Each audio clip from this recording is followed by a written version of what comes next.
আজকে কিছু কথা বলি শুনেন। আপনিও চাইলে সফল হতে পারবেন। যদি মনের ভিতরে ইচ্ছা আছে, কঠোর পরিশ্রম করার মন মানসিকতা থাকে, তা আপনিও চাইলে পারবেন। কেন পারবেন না? পৃথিবীতে তো কেউ জন্ম থেকে সফল হয়নি।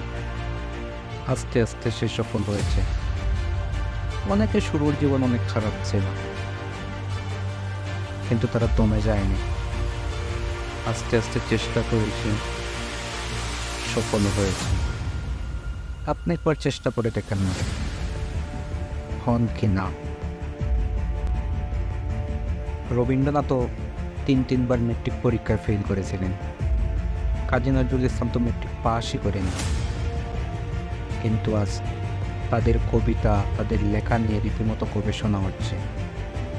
তাদেরকে নিয়ে পিএইচডি হচ্ছে। যদি তারা তো ওখানেই থেমে যেতেন, তো আজকে তাদের নাম বিশ্ব সাহিত্যে থাকতো না। তাদেরকে নিয়ে আমরা এত মাতামাতি করতাম না। যদি তারা প্রথমেই হেরে গেছেন বলে থেমে যেতেন।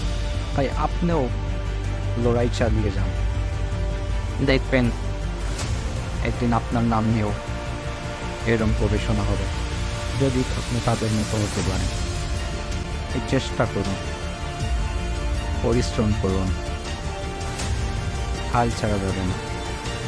নিজের জায়গা ঠিক রেখে চেষ্টা চালিয়ে যান।